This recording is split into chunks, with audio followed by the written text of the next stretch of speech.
empecemos por el concepto de constitución. La constitución es el pacto fundacional de una sociedad, es el modo en que una sociedad escoge para definir las reglas fundamentales con las que organizar la vida en común.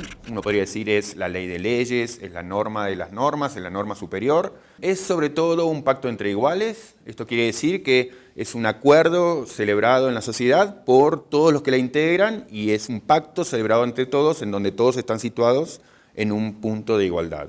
La Constitución normalmente, todas las que conocemos, tienen dos partes, una parte dogmática, una parte orgánica.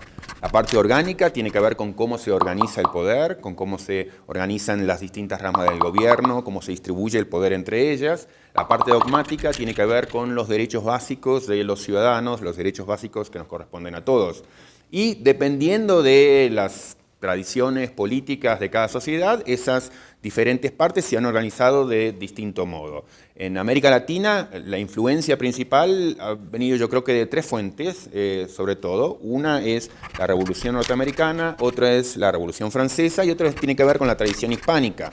La Revolución Norteamericana es la que ha dado sobre todo el peso propio del liberalismo. La Revolución Francesa trajo ideas que tenían que ver más con pensamiento radical republicano y la tradición hispánica acercaba a América Latina o asociaba a América Latina con ideas más conservadoras. Y las constituciones han tendido a ser un reflejo de esa mezcla, un reflejo de ese mosaico de ideas que estuvo en el momento fundacional. Normalmente en América Latina ese pacto fundacional se dio a mediados del siglo XIX, entre 1850 y 1880. Ese es el periodo en el que se escriben la mayoría de las constituciones latinoamericanas que van a trascender al siglo XX. Y esas constituciones fueron, sobre todo, diría en la gran mayoría de los países de América Latina, un pacto entre las dos grandes élites que aparecieron en la región en el momento, que eran élites liberales y conservadoras.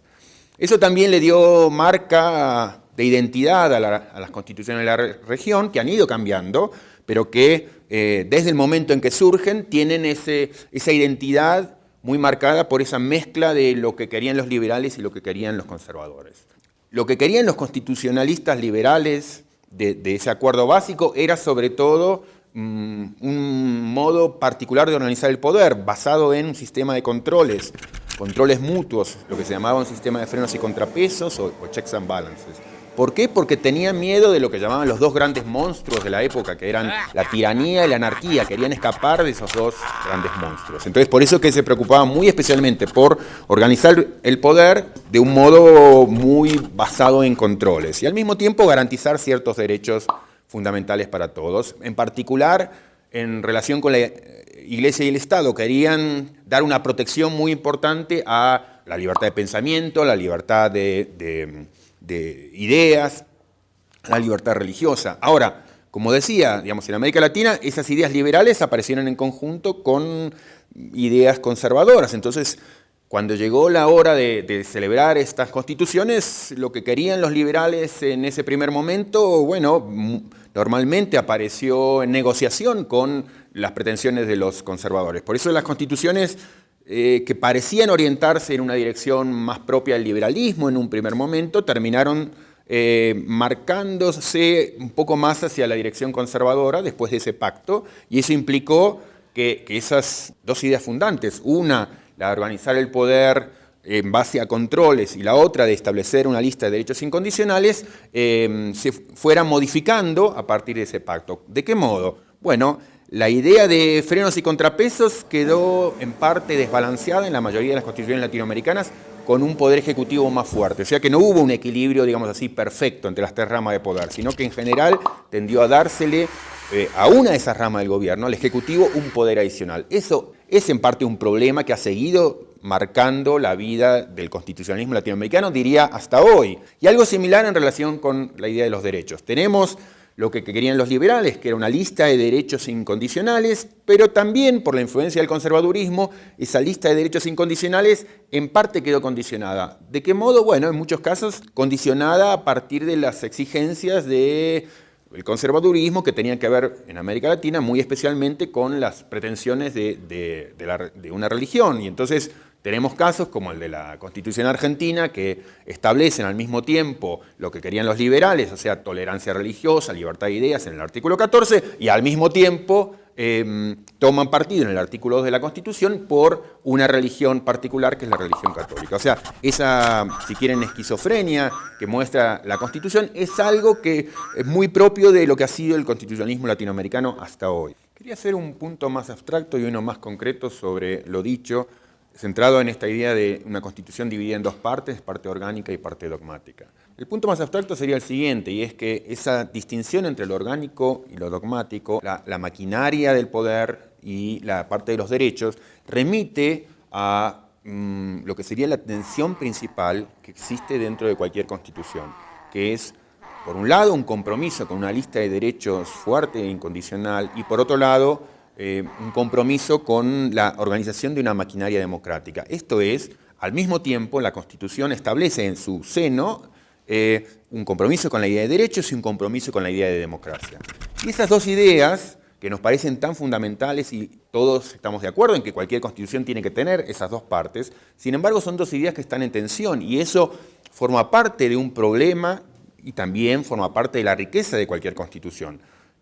La Constitución está al mismo tiempo remitiendo a la idea de que los problemas centrales que aparezcan en la sociedad tienen que resolverse a partir de mecanismos de regla mayoritaria y al mismo tiempo está diciendo que hay problemas centrales que no deben ser sujetos a ningún tipo de arreglo mayoritario, sino que deben ser resueltos a partir de las indicaciones precisas que está dando la Constitución. Se hace muy difícil, digamos, mantener esas dos áreas como áreas separadas, porque las cuestiones de derechos siempre tienen que ver de algún modo con cuestiones de democracia y viceversa. Piensen en casos enormemente relevantes para la vida constitucional de América Latina en los últimos años, que tienen que ver con el legado de gobiernos autoritarios y la preocupación por los derechos humanos. Al mismo tiempo, todos hemos querido enfatizar el valor de los derechos humanos y de proteger los derechos humanos incondicionalmente, pero al mismo tiempo enfatizamos la importancia de nuestra organización democrática. ¿Y qué pasa cuando ocurre, como ha ocurrido en algunos países de América Latina, que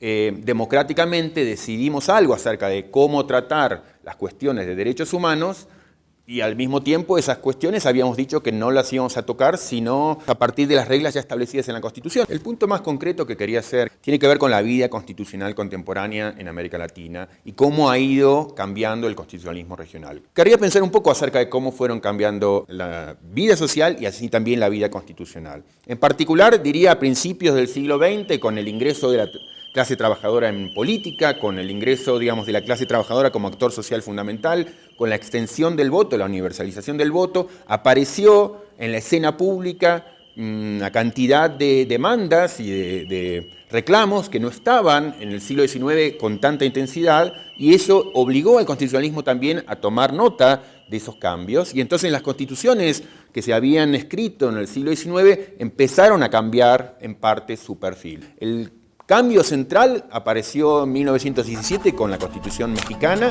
que es una constitución que diría revolucionó la vida política en el mundo, porque es una constitución que incluyó en su letra, digamos, compromisos que ninguna constitución hasta ese momento se había animado a incorporar, que tenían que ver sobre todo con demandas en relación con los derechos, con derechos sociales. Eso ha sido algo extraordinario y ha sido un gran aporte del constitucionalismo latinoamericano, diría, al constitucionalismo mundial. Desde el caso de México en adelante, Venezuela, Argentina, Brasil, Colombia, todas las constituciones fueron incorporando estos compromisos sociales. Nosotros tendimos a actualizar nuestras constituciones para dar cuenta de esas nuevas demandas, nuevos reclamos en la parte de los derechos, pero no es obvio que hayamos hecho lo mismo en relación con la otra parte de la Constitución, la parte orgánica. Esto es decir, que de las dos partes de la Constitución, es mi impresión, hemos actualizado de un modo muy interesante una, de modo tal de dar cuenta de los cambios sociales que se habían dado en todas nuestras comunidades, pero no estoy seguro de que hayamos hecho los esfuerzos necesarios para actualizar, como merecían actualizarse, la otra parte de la Constitución relacionada con la organización del poder. ¿Cómo es que una sociedad más igualitaria, más inclusiva, podría actualizar esa sección de la Constitución dedicada a la organización del poder?